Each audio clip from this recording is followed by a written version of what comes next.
म्हणजे एक नेता ज्यावेळेस एका प्रभागाचा तो लीडर बनतो, तो त्या 5 वर्षाच्या कालावधीमध्ये तो त्या गावाला, तालुक्याला, शहराला तो 50 वर्ष पुढे नेऊ शकतो.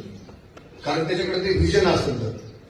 आणि जर व्हिजन नसेल तर तो 50 वर्ष त्या शहराला मागे पण नेऊ शकतो.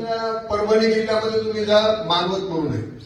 त्या मानवतचं असं होतं, काही वर्षापूर्वी असं होतं की त्या मानवतचं नाव सुद्धा लोक काढत होते. पण मागच्या काही 8-10 वर्षामध्ये एक असं नेतृत्व भेटलं तिकडं, तरी त्या मानवचा अंमलबजाव लक्ष पडून टाकला. 1-1, 2-2, 3-3 कोटी रुपयाचे सभागृह, रस्ते, असं गार्डन त्या मानवतमध्ये त्या माणसाने बनवलं, जे तुमच्या परभणीमध्ये नाहीये. जिल्हा परभणी आहे, पण गार्डन पाहिजे असं तर तुम्ही मानवतलं.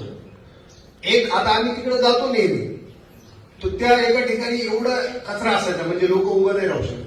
त्या माणसाने, त्या लिडरने तिकडं ते सगळं स्वच्छता केली, कंपाऊंड मारलं आणि छत्रपती शिवाजी महाराजांचा असा भव्य पुतळा त्या ठिकाणी उभारला की तिथलं ते सगळं वैभवच वाढलं. म्हणजे आता काही होऊ शकत नाही असं म्हणणारा पण नेता आहे, पण आता सुरुवात होऊ शकते असं म्हणणारा सुद्धा नेता आहे. तुमचं व्हिजन काय हे नाही करतो. बराच वेळा नेते थांबून बसलेले. त्या मानवत शहराचा विकास मागच्या 50 वर्ष जेवढा झालाय तेवढा या 10 वर्ष. आता लीडर लोकांचा दृष्टिकोन काय राहतो तुम्हाला मी सांगतो. काम करताना की मी जिथं पैसा द्यायलो, जिथं मी फंड टाकायलो, तिथून मला फायदा काय हा विचार राहतो. जर मला या ठिकाणी 2 कोटी रुपये खर्च करून फायदा काही नसेल तर ते लोक पैसे टाकत नाही. पण काही लीडर असे राहतात जे फक्त त्या मतांपुरता विचार नाही करत, तर ते आपल्या शहराचं सौंदर्य वाढण्यासाठी काय काय गरजेचं आहे त्या सगळ्या गोष्टीवर लक्ष ठेवतात. तर मानवत शहरामध्ये आर्टचं एवढं काम वाढलेलं आहे की लोकांना खूप फायदा झालेला आहे. दर आठवड्याला फॉलोअपला लोक राहतात आणि त्या लोकांना एका ठिकाणी फॉलोअपला येण्याची अडचण होती. अमलभाऊ बरं का सरपंच, तर तिथले जे लीडर आहे त्यांनी एक शब्द दिला की आर्टचं एक भव्य सभागृह आम्ही निर्माण करू. तर त्या माणसाने 3 करोड रुपयाचं बजेट टाकलं.